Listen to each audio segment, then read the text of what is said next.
외국에 대해 소개하는 수많은 해외 웹사이트들에서 한글이 중국어를 모방해 만들었다는 못된 정보를 알리고 있는데요. 특히 그러한 웹사이트 중에는 미국을 포함한 많은 친한 웹사이트가 있어서 충격입니다. 한국의 한 단체가 이것을 보고 그 웹사이트에 건의를 올렸는데요. 해당 웹사이트에서는 자신들은 다른 아티클을 보고 그대로 가져온 것인데 그 과정에서 오류가 생긴 것 같다면서 내용을 수정했습니다. 미국의 인사이클로피디아와 네이션스 인사이클로피디아 등 많은 웹사이트에서 발견된 문제였는데요. 과연 이러한 웹사이트에서 참고한 자료는 도대체 뭐였을까요? 해외 전문가들은 중국이 고묘하게 만들어낸 수법일 수 있다고 이야기합니다. 한편 미국의 타임즈 수준으로 큰 여러 전문 웹사이트에서는 한 언어학자가 중국어와 한글에 대해 이렇게 이야기했는데요. 한글은 한자와는 완전히 다른 별개의 문자로 한자는 고대에서부터 생겨난 언어로 역사가 매우 길다는 부분이 훌륭하지만 모양을 보고 만들었다는 단점 때문에 매우 사용하기에 불편하고 특히 외워야 하는 글자가 너무나도 많은 이유로 중국 현지 사람들도 모든 한자를 다 알고 있지 못하며 노인이 되는 순간까지도 새로운 한자를 배우게 된다. 그러한 불편함은 한자를 계속 바꿔오게 만들었지만 이는 중국인들로 하여금 간단하고 간편한 실용적인 다른 국가들의 문자에 대해 열등감을 갖게 만들었다. 특히 중국과 가장 맞닿아 있는 국가인 한국은 한글이라는 문자를 사용하는데 한글이라는 문자는 전 세계적으로도 매우 독특하고 창의적인 문자로 과학자들이 몇백 년 전에 실용적인 이유로 만들어낸 기획 문자이다. 문자 자체로 봤을 땐 자연스럽게 진화해온 영어의 알파벳이나 라틴어보다도 실용적으로 보이는 수준인데 중국의 입장에서는 기분이 나쁠 수밖에 없는 부분이다. 라고 평가했습니다. 이 글은 뒤에도 매우 길었으나 여기까지 우선 설명해 드리겠습니다. 하나하나 딱 다 맞는 말을 하는 것처럼 보였지만 이 글은 중국 본토에서 큰 반향을 일으켰습니다. 특히 중국의 언어학자와 역사학자라는 사람들이 매우 크게 분노했는데요. 이들이 분노했던 부분, 어느 부분인지 아시겠죠? 네, 맞습니다. 중국이 문자 관련해서 한글에게 열등감을 느낀다는 부분이죠. 이 때문에 현재 중국이 한글은 한자를 표절해서 만든 문자라는 잘못된 정보를 퍼뜨리는 것으로 보입니다. 중국의 역사학자와 언어학자들은 여전히 이에 관련해서 크게 싸우고 있는데요. 자칭 중국의 언어학자라는 사람은 자신의 의견을 이렇게 이야기했습니다. 그 내용은 이러합니다. 어느 문자가 더 실용적이고 좋은가에 대해서는 쉽게 이야기할 수가 없다.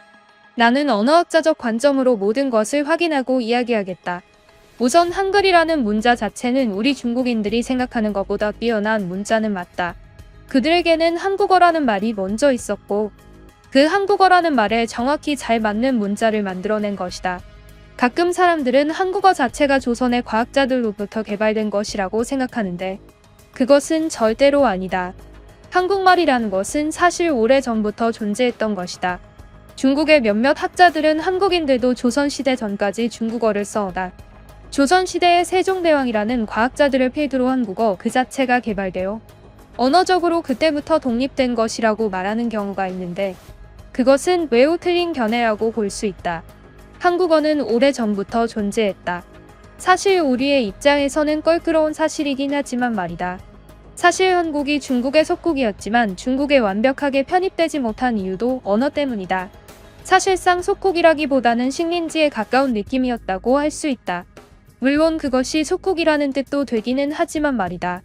다만 한글이 한자보다 실용적이고 간단하다고 해서 한국어 자체가 중국어보다 뛰어나다는 소리는 절대로 아니다.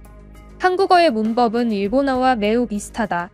아무래도 한국과 일본은 오래전부터 언어적으로 교류해왔던 것이 맞는 것으로 보인다. 다만 일본인들의 경우는 한자와 히라가나 이용으로 매우 언어가 어렵고 비실용적으로 변했는데 그들도 한국처럼 새로운 문자를 만들어낼 수 있었음에도 불구하고 한자를 계속 병행해서 사용한다는 것은 매우 이해하기 힘든 일이다. 중국어가 뛰어난 이유는 중국어 그 자체 때문이지 오히려 한자 그 자체는 중국어의 단점으로 알려져 있을 정도로 좋지 못한 문자이기 때문이다. 그런데 일본인들은 그 한자를 그대로 가져다 쓰고 있으니 말이다. 사실 한국도 한자 자체를 엄청나게 오래전부터 최근까지 써왔다고 한다. 이처럼 우리 중국 한자의 영향은 엄청 거대하다. 다시 말하지만 한글은 절대로 한자의 영향을 받은 문자는 아니다. 하지만 그렇다고 해서 한국어가 중국어보다 뛰어난 것은 아니다. 보통 한국인들이 공부를 잘한다고 하는 경우가 있다. 해외에서 언어적인 과목에서 항상 높은 점수를 받는 게 한국인이고 그 다음이 중국인이고 그 다음이 백인들이라는 이야기가 있다. 왜 한국인들은 똑똑한 편일까? 이것도 또한 틀린 말이다. 한국인들은 다른 인종들보다 특별히 똑똑하지 않다. 다만 그들은 어렵고 실용적이지 못한 한국어를 어릴 때부터 배우면서 그러한 난이도가 어릴 때 맞춰져서 나이가 먹은 뒤에도 그것보다 어려운 것들을 쉽게 습득할 수 있기 때문이다. 말하자면 그들의 비실용적인 한국어가 그들에게는 세상 모든 것에 대한 가혹한 예습이 된 느낌이다. 이러한 것들을 봤을 땐 한국어가 중국어보다 확실히 열등함이 느껴진다. 한글을 한자보다 뛰어난 문자일지는 몰라도 말이다. 다만 최근 시진핑께서 새로운 중국 문자의 길을 열기 시작했다. 아마 한자도 조만간 큰 변화를 받게 될 것이고 그때는 더 이상 문자를 가지고 중국어를 욕하는 사람들이 없어질 것이다. 한국이라는 나라가 내세울 수 있던 게 문자 딱 하나인데 뭐만 하면 한글이 위대하다는 사실을 자랑스럽게 말하고 다녔는데 중국 문자가 이제 바뀌게 된다면 한국도 더 이상 그런 걸로 자랑할 수 없게 되겠지. 라는 글이었습니다. 그래서 전체적으로 중국이 진짜 한글에 대해 열등감을 느끼고 있구나. 라는 것을 제대로 느끼게 해줬는데요. 저는 솔직히 이 사람이 언어학자가 맞는지부터 참 의심이 됩니다. 저는 이 글을 번역하면서 참 이상한 느낌이 들었는데요. 중국어에서는 항상 표현이 똑같은데 한국어로 번역할 때에는 표현들이 정말 많아서 고민하게 된다는 것이었습니다. 번역할 때 골라야 하는 한국어 단어가 정말 많아요. 예를 들면 중국어로 기쁘다는 헌거싱이라고 하는데 한국어로 번역할 때에는 기쁘다고 쓸 수도 있고 행복하다 혹은 신난다, 기분 좋다, 기분 째진다, 너무 좋다 등등 너무 많은 표현들이 있으니까요. 만약 단어가 너무 많아서 실용적이지 못한 언어라고 한다면 저는 반론을 못하겠는데 표현법이 많은 거, 이거 얼마나 좋은 것입니까?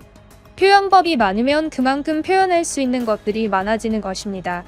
실제로 미국의 한 언어학자는 한국말은 감정에 대한 표현법이 한두 가지가 아니라 엄청나게 많다면서 실제로 한국의 영화나 드라마를 볼 때 감정이 풍부하고 다양하게 느껴지는 이유도 그것 때문이라고 이야기했는데요. 독일의 유명한 철학자 비트겐슈타인도 감정과 해석은 모두 언어 안에 갇혀있는 것이라면서 감정 표현의 방식이 풍부한 국가에서는 그렇지 않은 국가들보다 실제로 느끼는 감정이 더 많다고 이야기했습니다. 현재 중국의 한국어 주기기는 계속되고 있습니다. 특히 중국 20, 30대 여성들의 한국어 배우기 열풍은 끊이지 않고 있는데요. 이에 대해 중국에서는 한국어 교실을 폐쇄시키려는 움직임을 보이고 있으며 K-팝이나 드라마가 중국 여성들로 하여금 한국말을 쉽게 배우게 한다면서 드라마와 K-팝 등등 많은 한국 문화를 전부 제한하고 있는 실태입니다. 그럼에도 불구하고 중국의 젊은 여성들은 계속 한국의 드라마를 불법적으로 소비하면서 한국어를 계속 배워가고 있는데요. 중국은 정말 여전히 난장판인 것 같습니다.